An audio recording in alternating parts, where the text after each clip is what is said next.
Australia ने कभी नहीं छुपाया कि वह इस युद्ध में किस पक्ष में था। हम यूक्रेन के साथ हैं। मैंने राष्ट्रपति जेलेंस्की के साथ कई बार मुलाकात की है, जिसमें बेशक कीव में यूक्रेन में भी शामिल है, जहां मैं अपने प्रधानमंत्री बनने के शुरुआती दिनों में गया था। और इस साल हमने देखा है कि यूरोप में वह ज़मीनी युद्ध 3 साल तक चलता रहा है। यूक्रेन के लोग सिर्फ अपनी राष्ट्रीय संप्रभुता के लिए नहीं लड़ रहे हैं, वे अंतर्राष्ट्रीय कानून के शासन के लिए भी लड़ रहे हैं। ऑस्ट्रेलिया ने यूक्रेन को अपनी रक्षा करने में मदद करने के लिए लगभग 1.5 अरब डॉलर की प्रतिबद्धता जताई है। उसमें से 1.3 अरब डॉलर से अधिक सैन्य सहायता है।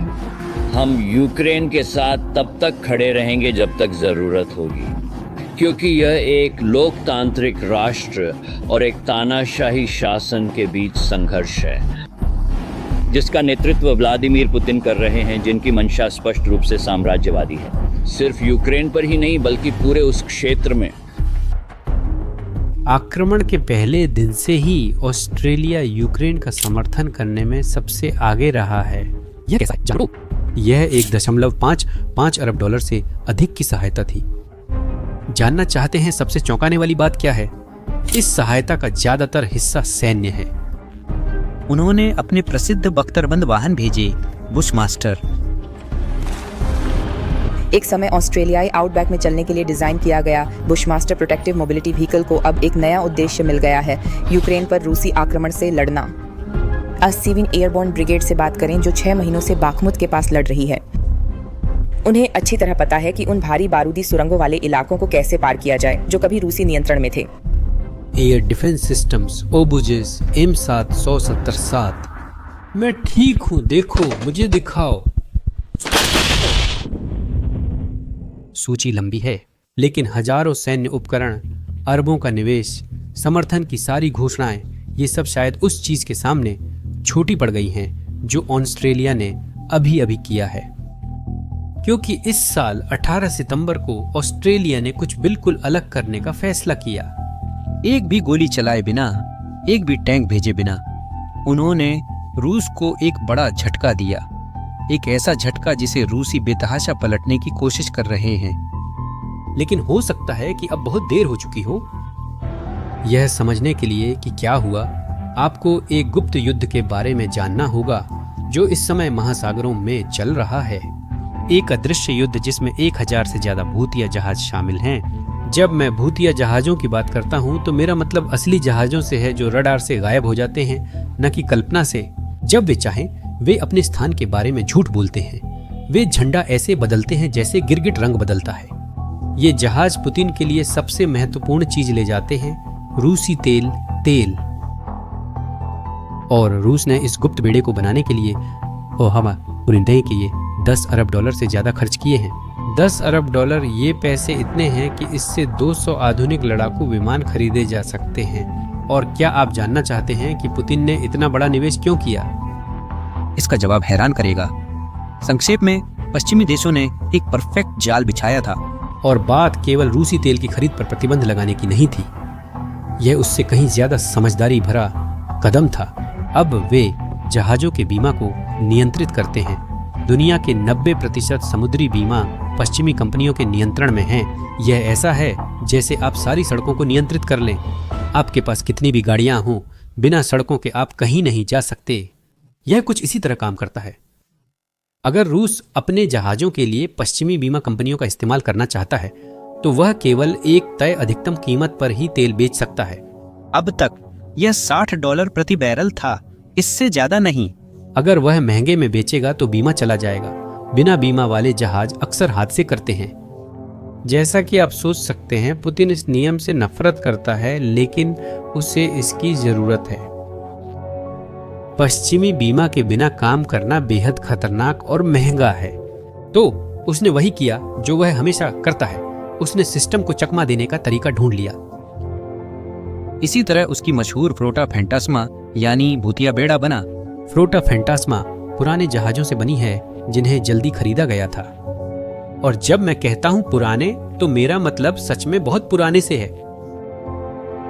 आपको पता हो तो इनमें से अधिकतर 20 साल से पुराने हैं। एक जहाज के लिए ये बहुत ज्यादा है। ये ऐसे जहाज हैं जिन्हें रिटायर हो जाना चाहिए था, लेकिन वे अब भी समुद्रों में तेल लेकर चल रहे हैं। और सबसे बुरी बात, इन जहाजों में से 70% के पास उचित बीमा नहीं है। अगर इनमें से कोई एक बड़ा हादसा कर दे तो सफाई का खर्च चुकाने वाला कोई नहीं होगा। और जिस तरह से वे काम करते हैं वह हैरान करने वाला है। वे जासूसी फिल्मों जैसे चालें इस्तेमाल करते हैं। पहली चाल है रडार से गायब हो जाना। दूसरे शब्दों में, रूसी बंदरगाहों के पास पहुंचते ही वे अपना लोकेशन सिस्टम बंद कर देते हैं। सीधे कहें तो वे डिजिटल नक्शों से गायब हो जाते हैं। दूसरी चाल और भी चालाक है। वे अपने स्थान को लेकर झूठ बोलते हैं। जहाज सिस्टम में ऐसे दिख सकता है जैसे वह बुल्गारिया में है, लेकिन असल में वह रूस में तेल लाद रहा होता है। और तीसरी चाल सबसे साहसी है। वे झंडा बदलते हैं, देश बदलते हैं, हर समय रजिस्ट्रेशन बदलते हैं, ऐसे देश चुनते हैं जो ज्यादा सवाल नहीं पूछते। मैं गैबोन, कोमोरोस जैसे देशों की बात कर रहा हूं जिनके बारे में लोग नहीं जानते कि वे नक्शे में कहां हैं। और आखिरी चाल सबसे जटिल है। वे समुद्र के बीच में ट्रांसफर करते हैं। यह कुछ इस तरह होता है। रूस में लदे छोटे जहाज महासागर के बीच में विशाल जहाजों से मिलते हैं और माल को ट्रांसफर करते हैं। रूसी तेल अब अज्ञात स्रोत का तेल बन जाता है। लेकिन पुतिन को उम्मीद नहीं थी कि ऑस्ट्रेलिया यह सब देख रहा होगा। हर जहाज, हर रास्ता, हर हरकत का अध्ययन कर रहा होगा। और 18 सितंबर को उन्होंने कार्रवाई करने का फैसला किया। यह एक दोहरा झटका था जिसने पुतिन को चौंका दिया। सबसे पहले ऑस्ट्रेलिया ने रूसी तेल की अधिकतम कीमत $60 से घटाकर $47.60 प्रति बैरल कर दी। यह कम लग सकता है, लेकिन इसका प्रभाव बहुत बड़ा है। एक अंदाजा लगाने के लिए रूस रोजाना 73 लाख बैरल तेल बेचता है। इस कीमत में कटौती के साथ वे रोजाना $9 करोड़ से ज्यादा खो सकते हैं। $9 करोड़ हर एक दिन। पूरे साल का हिसाब लगाएं तो इसका मतलब पुतिन को $33 अरब कम मिलेंगे। आपको अंदाजा हो कि $33 अरब क्या होते हैं। ये कई देशों के सैन्य बजट से भी ज्यादा पैसा है। यह रकम 600 आधुनिक लड़ाकू विमान खरीदने के लिए काफी है। यह एक बहुत बड़ी दौलत है जो रूसी खजाने से गायब हो रही है। लेकिन यह तो सिर्फ पहला झटका था। दूसरा झटका और भी ज्यादा सटीक था। ऑस्ट्रेलिया ने एक ही बार में फैंटम फ्लीट के 95 जहाजों पर प्रतिबंध लगा दिया। 95 जहाज जो अब इस्तेमाल करना बहुत ज्यादा मुश्किल और जोखिम भरा हो गया है।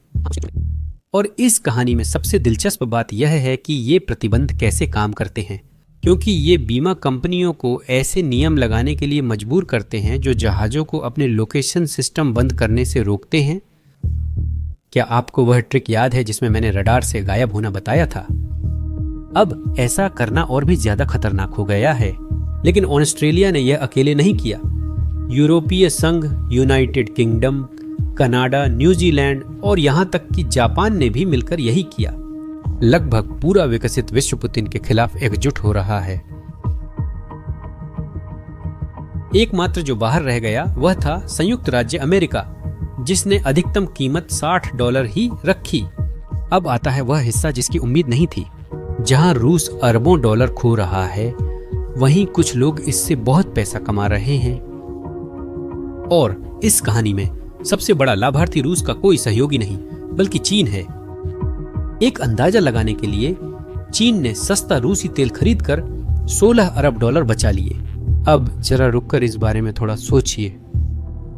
यूक्रेन युद्ध, दूसरे शब्दों में कहें तो अनजाने में चीनी अर्थव्यवस्था को सब्सिडी दे रहा है। देखिए, इस सस्ती ऊर्जा के साथ चीनी फैक्ट्रियां सस्ता उत्पादन कर पाती हैं और नतीजतन वे पूरी दुनिया में अपने उत्पाद बेहतर दामों पर बेच पाती हैं। पुतिन असल में रूस की कीमत पर चीन की तरक्की को फंड कर रहे हैं। और यही वजह है कि चीन दुनिया में रूसी तेल का सबसे बड़ा खरीदार बन गया है। पहले वे कम खरीदते थे, लेकिन अब वे हर साल 100 मिलियन टन से ज्यादा खरीदते हैं। और जो सोचते हैं कि वे यह दोस्ती के लिए करते हैं, वे गलत हैं। नहीं, यह सिर्फ कारोबार है। चीन जानता है कि रूस बेचने के लिए बेताब है और बहुत ही कम दामों पर सौदा करता है। भारत भी अब एक बड़ा खरीदार बन गया है। युद्ध से पहले रूस भारत को जो तेल बेचता था वह 2% से भी कम था। आज वह 40% बेचता है। विश्लेषकों के अनुसार भारत रूसी तेल की लॉन्ड्री बन गया है।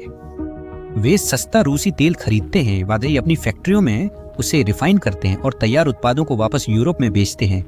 और यहाँ एक काफी दिलचस्प बात आती है जो थोड़ी असहज करने वाली है। देखिए, ऑस्ट्रेलिया जो इन प्रतिबंधों का नेतृत्व कर रहा है ने करीब 2.5 अरब डॉलर खर्च किए हैं भारतीय परिष्कृत उत्पादों पर। सही समझा, ये बनाए गए थे रूसी पेट्रोलियम से।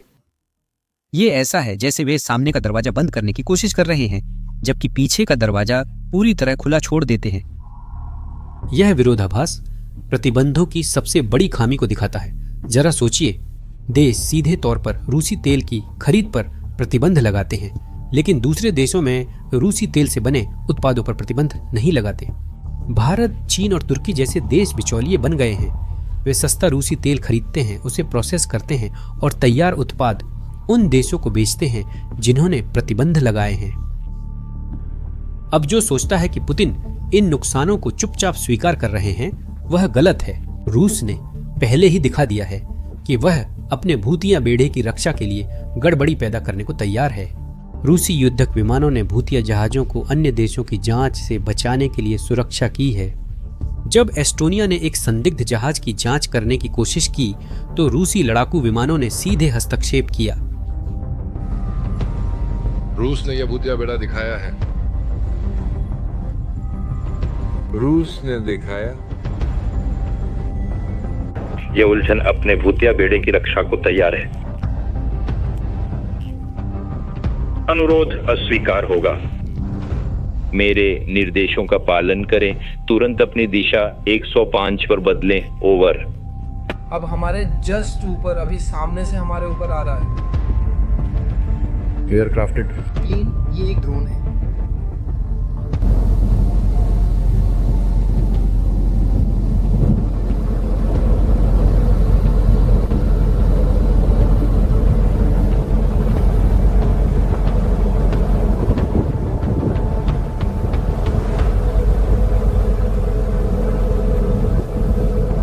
घोस्ट फ्लीट पर्यावरण के लिए बड़ा खतरा बनती है। ये पुराने खराब हालत वाले जहाज हैं जिनका सही से बीमा भी नहीं है और ये यूरोप के पास के पानी में चल रहे हैं। अगर इनमें से कोई एक बड़ा रिसाव कर दे तो वो एक पर्यावरणीय आपदा होगी और इस गड़बड़ी को साफ करना महंगा होने के अलावा लगभग नामुमकिन है। तो वो सवाल जो हर कोई जानना चाहता है, क्या ऑस्ट्रेलिया वाकई में इस फैसले से रूस पर असर डाल पाएगा? और देखिए, मुझे ईमानदारी से कहना होगा, पूरी तरह से नहीं, लेकिन इसने पहले ही काफी नुकसान कर दिया है। ऐसा इसलिए क्योंकि प्रतिबंधों ने 3 महत्वपूर्ण चीजें हासिल की हैं। सबसे पहले उन्होंने रूस को अपना तेल हमेशा वैश्विक कीमत से कम दाम पर बेचने के लिए मजबूर कर दिया। चाहे दुनिया भर में तेल की कीमतें बढ़ भी जाएं, रूस उतना नहीं कमा पाता जितना कमा सकता था। दूसरे, उन्होंने पुतिन को अरबों रुपए पुराने खतरनाक जहाजों पर खर्च करने को मजबूर किया। इन जहाजों पर खर्च हर डॉलर युद्ध के लिए $1 कम है। तीसरे, उन्होंने दिखाया कि पश्चिमी देश रूस पर आर्थिक दबाव बनाने के लिए एकजुट हो सकते हैं, लेकिन प्रतिबंधों ने अपनी सीमाएं भी दिखा दी हैं। रूस ने अपनी तेल बिक्री को यूरोप के बजाय एशिया की ओर मोड़कर बनाए रखने में सफलता पाई है। उसने नए भुगतान प्रणाली विकसित किए, चीन और भारत के साथ स्थायी साझेदारियां बनाई। रूसी अर्थव्यवस्था ने दबाव के बावजूद अपेक्षा से अधिक मजबूती दिखाई है। प्रतिबंधों ने भी अनजाने में समस्याएं पैदा की, जिससे चीन और भारत जैसे पश्चिमी देशों के प्रतिद्वंद्वियों को आर्थिक रूप से फायदा हुआ। फैंटम फ्लीट के साथ उन्होंने भारी पर्यावरणीय जोखिम पैदा किए और विश्व तेल व्यापार को 2 अलग अलग बाजारों में बांट दिया। यह स्पष्ट है कि भविष्य में प्रतिबंधों को बेहतर तरीके से लागू करने के लिए देशों को मौजूदा खामियों को बंद करना होगा। इसका मतलब है कि परिष्कृत उत्पादों के लिए कड़े नियम बनाना, फैंटम फ्लीट के मददगारों पर और आक्रामक तरीके से कार्रवाई करना, संदिग्ध जहाजों की अधिक शारीरिक जांच करना और सभी देशों को एक ही अधिकतम मूल्य का पालन करवाना। लेकिन यह नकारा नहीं जा सकता कि ऑस्ट्रेलिया की कार्रवाई एक प्रगति को दर्शाती है। सीधे खरीद पर सिर्फ प्रतिबंध लगाने के बजाय उन्होंने पूरे उस सिस्टम पर हमला किया जिसने रूस को नियमों को दरकिनार करने की अनुमति दी थी। उन्होंने न केवल उत्पाद पर बल्कि उसे ले जाने वाले जहाजों पर भी हमला किया, और उन्होंने यह सब अपने सहयोगियों के साथ मिलकर समन्वित तरीके से किया ताकि प्रभाव को अधिकतम किया जा सके। इस बीच रूस इस स्थिति को पलटने के लिए बेतहाशा कोशिश कर रहा है। वह पुराने जहाज खरीद रहा है, नई भुगतान प्रणाली बना रहा है और उन देशों से साझेदारी बढ़ा रहा है जो प्रतिबंध नहीं मानते। लेकिन इन सभी उपायों में अरबों खर्च होते हैं और यह वह पैसा छीन लेते हैं जिसकी उन्हें अपनी युद्ध मशीन को चलाने के लिए जरूरत है। सवाल ऑस्ट्रेलिया की रूस को तोड़ने की सफलता का नहीं, बल्कि इसमें लगने वाले समय का है। पुतिन एक साथ 2 युद्ध चला सकते हैं, एक यूक्रेन में सैन्य युद्ध और दूसरा महासागरों में आर्थिक युद्ध। संसाधन अनंत नहीं हैं और विकल्प वे अब और भी कठिन होते जा रहे हैं, और हर नई प्रतिबंध, हर नया जहाज रोका जाना, हर नया समन्वित कदम के साथ यह सवाल पुतिन के लिए और भी बड़ा होता जा रहा है, और वह जानता है कि उसे जवाब चाहिए। यह जवाब न केवल यूक्रेन में युद्ध का भविष्य तय कर सकता है, बल्कि खुद रूस का एक वैश्विक शक्ति के रूप में भविष्य भी तय कर सकता है। यह सब तब शुरू हुआ जब ऑस्ट्रेलिया ने तय किया कि असली चोट पहुंचाने का वक्त आ गया है पुतिन की जेब पर। अब मैं आप सबसे जानना चाहता हूं, क्या आपको लगता है कि ऑस्ट्रेलिया और अन्य पश्चिमी सहयोगियों द्वारा उठाए गए ये कदम वास्तव में रूस पर बड़ा असर डालेंगे? अपनी राय कमेंट्स में बताएं। अगर इस वीडियो ने आपकी आंखें उस जंग के लिए खोल दी हैं जिसके बारे में आप जानते भी नहीं थे, तो चैनल को सब्सक्राइब करें और इसे उस व्यक्ति के साथ शेयर करें जिसे यह समझने की जरूरत है कि असल में पर्दे के पीछे दुनिया कैसे चलती है। अगले वीडियो तक मिलते हैं।